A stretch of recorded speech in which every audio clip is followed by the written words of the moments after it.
ओम सतगुरु साहब। आज 23 सितंबर हमारे लक्ष्मी भगवान 23 अप्रैल को उनका ब्रह्मलीन हुए थे और हर महीने हम 23 को इस दिन को मनाते हैं, उनको याद करते हैं और उनको हाजिर नाजिर करते हैं। जिस तरीके से भजन से उन्होंने मेरे गुरुदेव आए हैं, वाकई गुरुदेव आते हैं। जब हम पुकारते हैं तो इस दिन वो गुरुदेव आते हैं अपना आशीर्वाद देने। बहुत बहुत शुक्रिया, आपने ये भजन किया। तो ये मान के चलें कि गुरु आज हमारे बीच में है, हमें आशीर्वाद दे रहे हैं। अपना ध्यान लगाइए, ध्यान से अपना पूरा कंसंट्रेशन लक्ष्मी भगवान की तरफ आपका होना चाहिए कि वो मेरे सामने है और मैं उनके सामने हूं। ओम सतगुरु साहब। गुरु किसी को नहीं बोलेगा समाधि करो, मंत्र करो, हवन करो। गुरु के ऊपर पाप है जो गुरु किसी को करने में डाले। समाधि लगाओ, करो ही करो। ब्रह्म ज्ञान में बिल्कुल मना होती है। गुरु को खाली निश्चय कराओगे कि तुम ब्रह्म हो।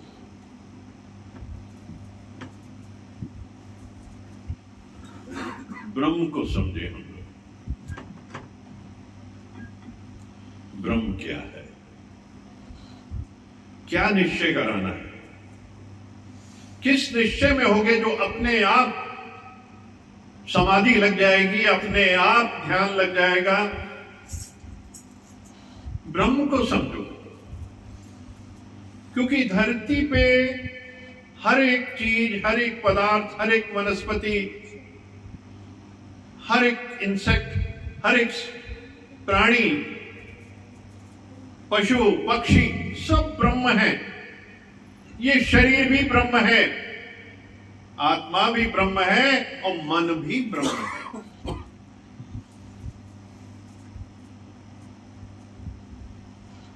तो ब्रह्म को जानना अति उत्तम है, तो निश्चय में आना भी सरल हो जाएगा। जब बाह्यमुखी इंद्रियां होती हैं, संसार की तरफ चलती हैं, विकारों से ओतप्रोत होती हैं, तो वो भ्रम की स्थिति है, वो ब्रह्म से दूर ले जाती है। और जब इन पांचों इंद्रियों को समेट के हम अंदर करते हैं और अंदर जब परमात्मा का दीदार होता है, आत्मा का दीदार होता है, उस ब्रह्म का दीदार होता है, तो जीव ब्रह्म स्वरूप हो जाता है। भगवान बुद्ध का भी यही सिद्धांत, पंचशील का सिद्धांत, और कलयुग का भी यही था कि कली कहां कहां रहेगा। कलयुग इन सबको छोड़ने के बाद जितना भी स्थान है सनातन है, वो ब्रह्म है। वो कलयुग भी ब्रह्म है, वो तो ब्रह्म में पड़ा हुआ है, इसलिए वो अपने स्थान पे है। क्योंकि कली राक्षस भी अंतो गत्वा परम सत्ता को समर्पित हुआ कि ब्रह्म ही ब्रह्म है, तब सनातन है। और सतयुग, सतयुग की स्थिति है। 5 स्थान है जिसको कलियुग कहा गया है। मांसाहारी, मांस खाने की जगह, शराब पीने की जगह, व्याभिचार की जगह, क्रोध, लोभ, मोह और सोना, सोने को भी कहा गया है, क्योंकि सोना जिस तरीके से खरीद के रखा जाता है, वहां भी एक कली का स्थान है।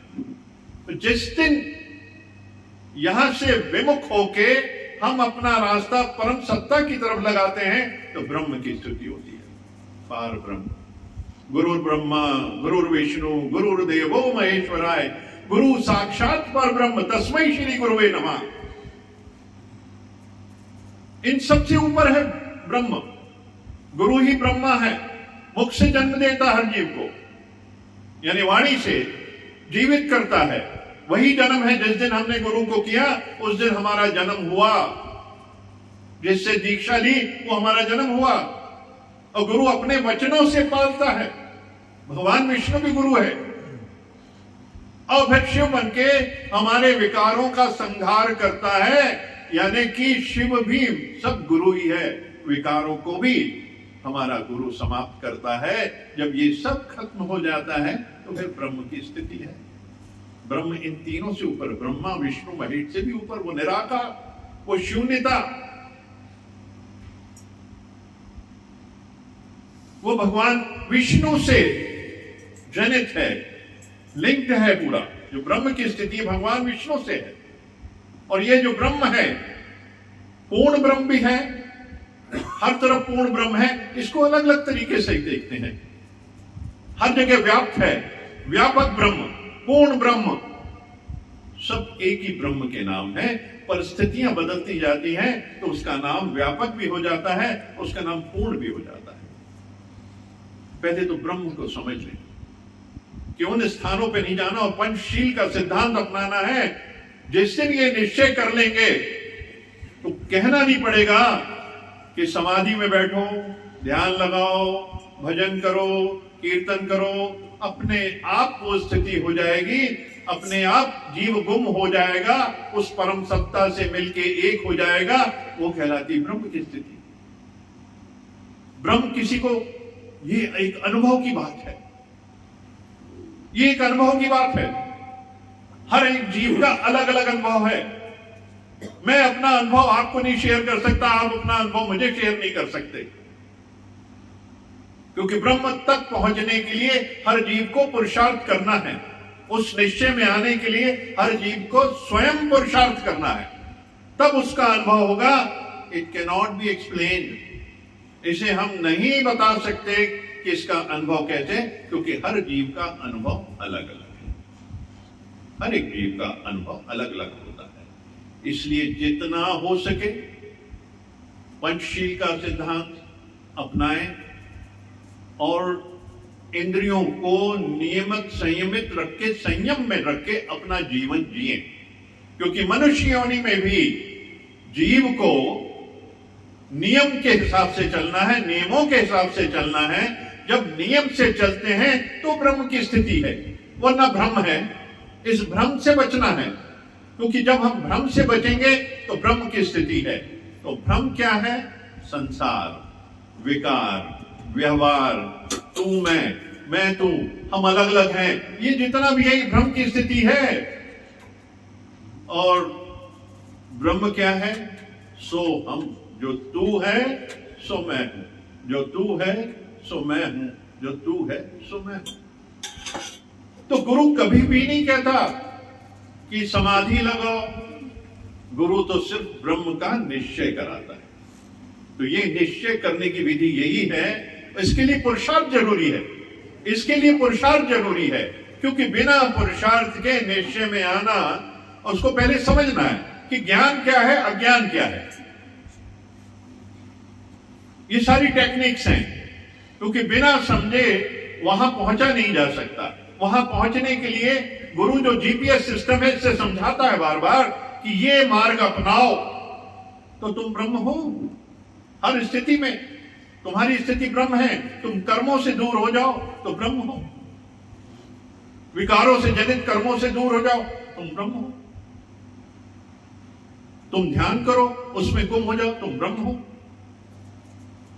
क्योंकि ब्रह्म बहुत आसान है। सिर्फ एक बूंद ब्रह्म ज्ञान की लग जाए तो मुक्ति निश्चित है, जीव मुक्त है।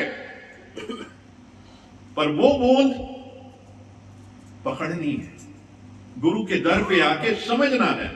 जिस दिन संशयात्मक बुद्धि को उठा के कचरे में डाल देंगे और विवेक बुद्धि को सामने रख के चलेंगे जीवन में, तो हर चीज ब्रह्म का तुम्हें दीदार कराएगी। क्योंकि हर एक चीज दीदार में जो देखते हैं वह ब्रह्म ही बनी है। जो दृष्टिगोचर हो रहा सब ब्रह्म है। देखिए, गुरु पहले कहता है कि तुम संसार से अपनी दूरी बनाओ, फिर बाद में कहता है कि तुम संसार में ही मेरा दीदार करो। वही भजन था ना जिसमें जगत नहीं दूषण नहीं, गुरु ने मेरी दृष्टि बदल दी है। ये रथ मेरा मैं राजा, ये रथ मेरा मैं राजा हूँ, बड़ी शान से जीवन सैर करो। जगत नहीं दूषण, जगत इसी का, और मेरा भूषण आभूषण भी जगत ही है। गुरु ने मेरी दृष्टि बदल दी। पहले कहता दूर हो और फिर कहता इसी में मेरा दीदार करो, संसार में ही मेरा दीदार, क्योंकि सब में वो है, कहां नहीं है। क्योंकि जब हमारी दृष्टि में हर एक चीज ब्रह्म दिखती है तो उसके कर्म नहीं दिखेंगे, किसी जीव के कर्म नहीं दिखेंगे। ये भगवान कह रहे हैं कि बस गुरु ने दृष्टि बदल दी है, मेरे को दृष्टि बदलनी है, मेरी सोच बदलनी है, मेरे को अपनी थॉट्स बदलनी है, सिर्फ इतना ही काम है। तो ब्रह्म की स्थिति तय है, हर एक जीव ब्रह्म है, बहुत क्लियर। थोड़ा सा पुरुषार्थ चाहिए इसके अंदर, बस उस पुरुषार्थ मात्र से दृष्टि बदल जाएगी और हर एक में वो परमात्मा नजर आएगा, हर एक में वो ब्रह्म नजर आएगा, क्योंकि है ही ब्रह्म। तू भी ब्रह्म, मैं भी ब्रह्म, बैठे सभी ब्रह्म, पूरा का पूरा पूरी प्रकृति ब्रह्म है, ब्रह्म के सिवा कुछ नहीं बनी। ओम ओम ओम। राजीव सर कुछ कह रहे थे, इसमें कोई दो